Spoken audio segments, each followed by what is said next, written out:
Secara etimologis, kata kriminologi terdiri dari dua kata, yaitu krimen yang artinya kejahatan dan logos yang artinya ilmu pengetahuan. Pengertian ini, kriminologi berarti ilmu pengetahuan tentang kejahatan. Sedangkan menurut Edwin Sutherland and Donald Creasy, kriminologi adalah suatu kesatuan pengetahuan mengenai kejahatan sebagai gejala sosial. Mereka mengemukakan bahwa ruang lingkup kriminologi mencakup proses-proses pembuatan hukum, pelanggaran hukum. Selanjutnya, kriminologi dapat dibagi dalam 3 bagian utama, yaitu yang pertama, sosiologi hukum sebagai analisa ilmiah atas kondisi-kondisi berkembangnya hukum pidana. Yang kedua, etiologi kejahatan yang mencoba melakukan analisa ilmiah mengenai sebab-sebab kejahatan. Yang ketiga, penologi yang menaruh perhatian pada pengendalian kejahatan. Pengertian kejahatan.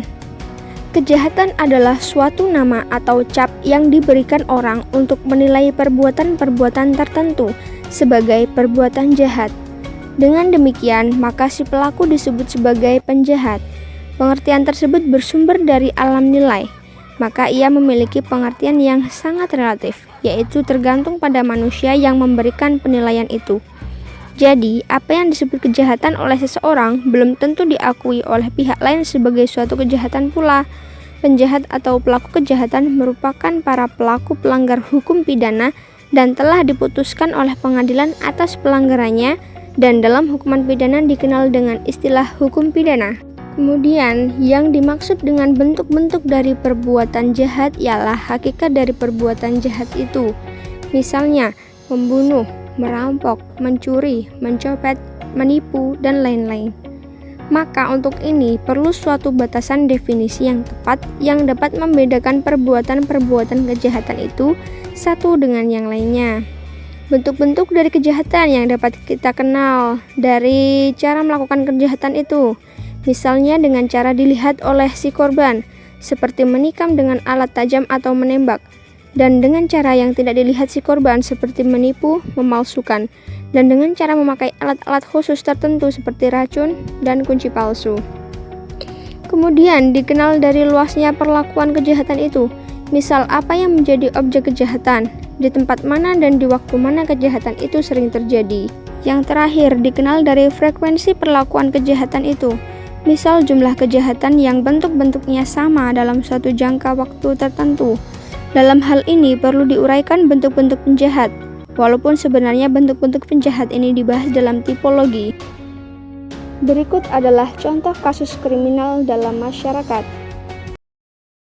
Saudara, polisi menangkap komplotan begal yang beraksi di permukiman wilayah Penjaringan, Jakarta Utara dengan modus pelaku menanyakan alamat kepada korban yang sedang menggunakan telepon genggam dan langsung mengancamnya dengan senjata tajam.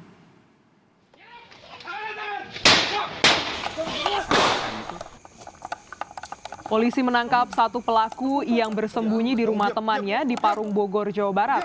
Saat akan ditangkap, pelaku berusaha kabur hingga polisi bertindak tegas menembak kaki tersangka. Sebelumnya, polisi juga telah menangkap 2 rekan pelaku di 2 lokasi berbeda di wilayah Bogor.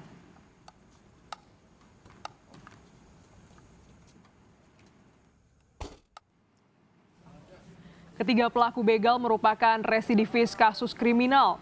Tersangka mengincar korban yang sedang menggunakan telepon genggam di pinggir jalan, lalu mengancam korban dengan senjata tajam dan kabur menggunakan sepeda motor. Biasanya komplotan ini beraksi di wilayah Mangga Besar, Jakarta Barat, dan Penjaringan, Jakarta Utara.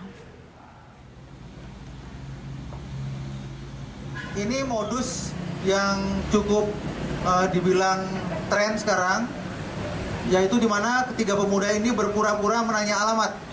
2 orang turun dari kendaraan, kemudian menanyakan alamat. Setelah menanyakan alamat, lalu salah satu di antara ketiga pemuda itu mengeluarkan senjata tajam berbentuk celurit, kemudian mengancam korban ini dan mengambil handphone milik korban.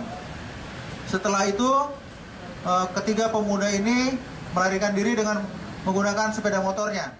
Kebijakan penanggulangan kejahatan atau yang biasa dikenal dengan istilah politik kriminal dapat meliputi ruang lingkup yang cukup luas. Upaya penanggulangan kejahatan dapat ditempuh dengan yang pertama, penerapan hukum pidana. yang kedua pencegahan tanpa pidana, dan yang terakhir mempengaruhi pandangan masyarakat mengenai kejahatan dan pemidanaan lewat mass media.